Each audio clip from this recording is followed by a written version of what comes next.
శ్రీగురుభ్యో నమః. హరి ఓం. ఓం హనుమాంజనీసుతపుత్ర వాయుపుత్ర మహాబలాహో రామేష్ఠీ బలగుణో అమిత విక్రమ ఉతతీక్రమణాశ్చైవ సీతాశోక వినాశక లక్ష్మణ ప్రాణధాతా చ దశగ్రీవస్య దర్పణ ద్వాదశాశాతాని నామాని కపీంద్రశ్వ మహాత్మనే శ్వాపకాలే పటే నిశ్చేత్రకాలే విశేషితః తత్సుమృత్యు భయం నాస్తి సర్వత్ర విజయీభవః. శ్రీరామపాదార్పితమస్తు. వృషభరాశి వారికి నవంబర్లో జరిగేటువంటి ఫలితాలు ఏ విధంగా ఉంటాయి? ఆర్థికంగా ఈ నెలలో వీరికి ఆర్థిక సమస్యలు తొలగుతాయా లేదా? కొత్త అప్పు పుడుతుందా లేదా? ఉద్యోగ ప్రాప్తి కలుగుతుందా లేదా? ఆరోగ్యమైనటువంటి సమస్య తీరుతుందా లేదా? అపమృత్యు అంటే ప్రమాదాలు ఎప్పుడు జరుగుతాయి? ఏ సమయంలో జరిగేటువంటి అవకాశం ఉంది? శత్రువులు అనేటువంటి వారు వీరిని ఏ విధంగా ఇబ్బంది పెడుతున్నారో ఆ శత్రునాశనానికి ఏ దేవతారాధన చెయ్యాలి అనేటువంటి పూర్తి విషయాన్ని మనం క్షుణ్ణంగా పరిశీలన చేద్దాం.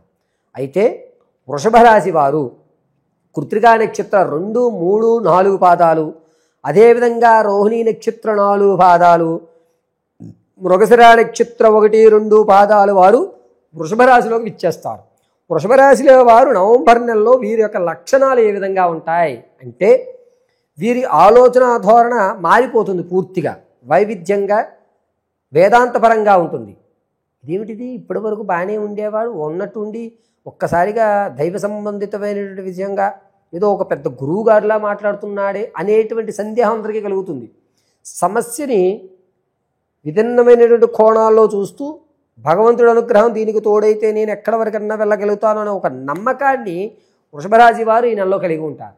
పైగా ఇటువంటి వారితో మనం స్నేహం చేయడం వల్ల మనలో మనకి తెలియనటువంటి మన గుర్తింపు మనకి లభిస్తుంది. అంటే నేను ఈ పని కూడా చేయగలుగుతానా, నేను అతనితో ఉండడం వల్ల నా ఆలోచన మారింది, ఇటువంటి వాళ్ళతో కదా నేను స్నేహం చేయాలి, చెడు స్నేహాలు కాదు కదా నేను చేసేది, ఇటువంటి వారితో చేయడం వల్ల నాకు తెలియకుండా నేను కూడా అభివృద్ధి చెందుతున్నాను అనేటువంటి ఆలోచన ఇటువంటి వారితో స్నేహం చేయడం వల్ల ఈ నెలలో కలుగుతుంది. ఈ నెలలో, అది కూడా గుర్తుపెట్టుకుని, నవంబర్ నెలలో మాత్రమే.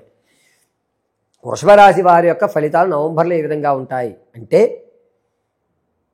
ఆర్థికంగా ఒక స్థిరత్వాన్ని ఏర్పరచుకుంటారు. కొత్త కొత్త వస్తువు కొనడం, అప్పు చేసినా సరే కొని దాని మీద వచ్చేటువంటి ధనాన్ని మరొక చోట పెట్టి, దీన్ని అధికమైన ధనం వస్తే ఇది తీర్చేసి ఆ ఎక్స్ట్రా అమౌంట్ ఏదైతే ఉందో కమిషన్, దాన్ని మీరు అందిపుచ్చుకుని ఆర్థికంగా నిలబడేటువంటి వ్యవస్థ నడుస్తుంది. అప్పు ఏదైతే ఉందో దాన్ని 98% తీర్చేయడానికే చూస్తారు, తీరిపోతుంది కూడాను. దానికి ఈ ఎక్స్ట్రా అమౌంట్ అంటే మీరు సంపాదించే దానికంటే సెకండ్ ఇన్కమ్ అనేటువంటి జనరేట్ అవుతూ ఈ సెకండ్ ఇన్కమ్ అప్పులు తీర్చడానికి ఉపయోగించుకోవడం, ఈ మెయిన్ దాన్ని మీరు మీ యొక్క సంసారానికి కానీ లేకపోతే మీ జీవనోపాధికి కానీ ఉపయోగించుకోవడం చేస్తుంటారు. ఆరోగ్యపరం విషయంలో కొంచెం జాగ్రత్తగా ఉండాలి. అస్తమాను కూడా ఈ భాగంలో నొప్పి రావడము, ఇక్కడి నుంచి నరాలు లాగడము అనేటువంటి జరుగుతూ ఉంటుంది. ఎక్కువసేపు కూర్చోవడానికి నడుము అనేటువంటిది నొప్పి పెట్టేటువంటి అవకాశం ఎక్కువ లభిస్తూ ఉంటుంది. రాజకీయ, సినీ, సంగీత, సాహిత్య, కళా పరిశ్రమల్లో ఉన్నటువంటి వారికి అంత యోగదాయకంగా లేదు. మిమ్మల్ని పరిచయం చేసినా కూడా వీరు చేయగలుగుతారా, చూద్దాంలే తర్వాత ఆలోచిద్దాం ఇతని గురించి అనేటువంటి మాటలే మీరు వినడం జరుగుతుంది. ఈ నెల కూడా కాస్త ఓపిక పట్టండి. వచ్చే రోజులు మీవి, ఈ రోజులు మీవి కావు. రాజకీయంలో ఉన్న వాళ్ళు చాలా జాగ్రత్తగా ఉండండి. శత్రువు అనేటువంటి వాడు మిమ్మల్ని విజృంభించేటువంటి అవకాశం లభిస్తుంది. తిరిగి మీరు మళ్ళా వ్యూహ రచన చేయడానికి కాస్త సమయం పడుతుంది. అతను బలంతో మిమ్మల్ని అన్ని విధాలుగా కట్టుదిట్టం చేసేటువంటి అవకాశం కలుగుతుంది. ఇక వృషభ రాశిలో ఉన్న విదేశాలకు వెళ్ళాలి అనేటువంటి ఆలోచన ఉన్నటువంటి వాళ్ళకి ఒక మంచి అవకాశం చెప్పచ్చు. అది కూడా నవంబర్ 7వ తారీఖు నుంచి 21వ తారీఖు వరకు కూడా మంచి అవకాశం లభిస్తుంది. ఎక్కడ ఏ ఇబ్బందులు కలగవు. విదేశంలో ఉన్న వాళ్ళకి కూడా ఇంతకుముందు ఇబ్బందులు ఏమైనా ఉంటే వారు కూడా ఒక సెటరేట్ అయ్యేటువంటి అవకాశం లభిస్తుంది. వృషభ రాశిలో విద్యార్థులకు మాత్రం జ్ఞాపక స్థితి కొంచెం తగ్గుతుంది. ఇతర కార్యక్రమాల మీద యావిగేషన్స్ పెరుగుతాయి. సొంత పని మీద కంటే పక్క వాళ్ళ పని మీద, లేకపోతే ఆటల మీద, వ్యక్తిగత చదువు కంటే వేరే వేరే వాటి మీద మీకు ఆకర్షణ ఎక్కువ అవడం అనేది జరుగుతుంటుంది. ఎవరైతే తాత ముత్తాతల నుంచి స్థిరాస్తుల కోసం చూస్తున్నారో ఆ స్థిరాస్తులు వచ్చేటువంటి అవకాశం చాలా తక్కువగా ఉంది. దాన్ని నమ్ముకునే ఇతర ఏ ప్లాన్లు చేయకండి. అది వచ్చేటువంటి అవకాశం ఈ నెలలో కొంచెం ఇబ్బందిదాయకంగా ఉంది. చివరికి నీ గుమ్మం తట్టినా సరే ఆ ఆర్థిక ఇబ్బంది లోపలికి వచ్చి మిమ్మల్ని ఇబ్బంది పెడుతుంది. కాబట్టి ఆర్థికమైనటువంటి స్థిరాస్తుల కోసం ఆలోచించొద్దు. ఇక రియల్ ఎస్టేట్లో కానీ స్టాక్ మార్కెట్లో కానీ ధనాన్ని వెచ్చించాలి అనుకుంటే కనుక నవంబర్ 8వ తారీఖు నుంచి 25వ తారీఖు వరకు కూడా మంచి వ్యవస్థ. నష్టపోరు, లాభాలు చూస్తారు, పర్వాలేదు అనేటువంటి అవకాశం లభిస్తుంది. వ్యాపారం చేస్తే కనుక పరోక్షంగానే చేయండి, ప్రత్యక్షంగా చేయొద్దు.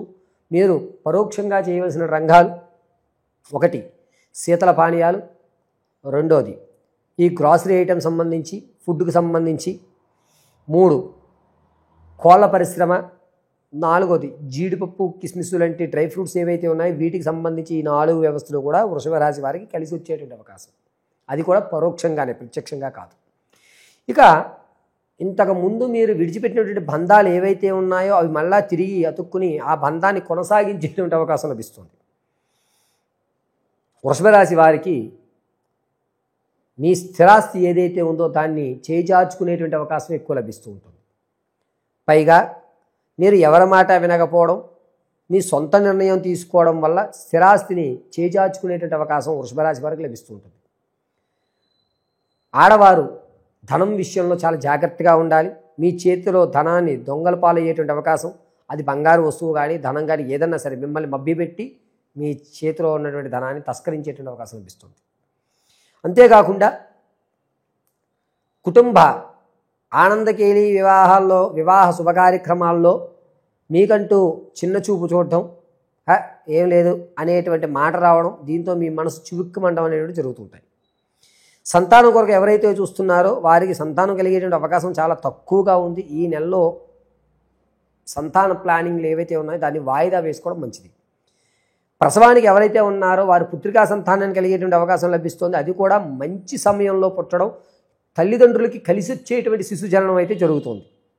వివాహం కొరకు ఎవరైతే చూస్తున్నారో వారికి ఈ నెలలో వివాహం అయ్యేటువంటి అవకాశం, మా పిల్లాడు అనిపించుకునేటువంటి అవకాశం లభిస్తుంది. ఇక వృషభ రాశిలో ఉన్నటువంటి వారు భార్యాభర్తల మధ్య ఇబ్బందులు కలుగుతూ కోర్టు సంబంధిత వ్యవస్థ వరకు ఎవరైతే వెళ్ళారో వారికి శాశ్వతమైనటువంటి పరిష్కారం ఖచ్చితంగా లభిస్తోంది.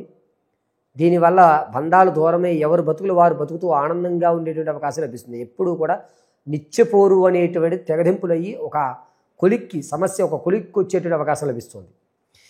వృషభ రాశి వారు మీ వ్యక్తిగతమైన జాతకాన్ని తెలుసుకోవాలంటే కింద స్క్రోల్ అవుతున్న నెంబర్ని సంప్రదించండి.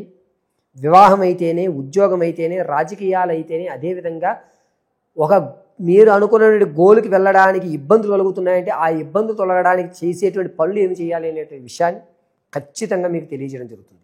ఒకవేళ మీకు కనుక డేట్ ఆఫ్ బర్త్లో ఏవి తెలియకపోతే మీ ఫోటో పంపించడం, మేము అడిగేటువంటి ప్రశ్నలకు మీరు 3 ప్రశ్నలకు సమాధానం చెప్పడం వల్ల మీ సమస్య పరిష్కారం ఏమిటి అనేది చర్చించడం జరుగుతుంది. ఇక వృషభ రాశి వారు ఈ నెలలో చేయవలసినటువంటి పరిష్కారాలు ఏమిటి అంటే, ప్రతిరోజు కూడా ఏదన్నా తెల్లటి ఆవుకి క్యారెట్ లేదా టమాటాలు మీరు బ్రష్ చేయకుండా పొద్దునే లేచిన తర్వాత వాష్రూమ్కి వెళ్ళొచ్చిన తర్వాత తెల్ల ఆవుకి క్యారెట్ కానీ టమాటాలు కానీ సమర్పించి గోవుకి నమస్కారం గావించుకుని నమో వాసుదేవాయ నమో నమః అని 54 సార్లు చెప్పుకుని ఇంటికి వచ్చి స్నానం ఆచరించి దేవుని ప్రతిమ ఎదురుగా నువ్వుల నూనెతో నల్లటి ఒత్తుతో దీపారాధన చేయడం, కుంకుమని ఇలా అడ్డంగా ధరించి మధ్యలో చందనం పెట్టుకోవడం మీకు కలిసి వస్తుంది.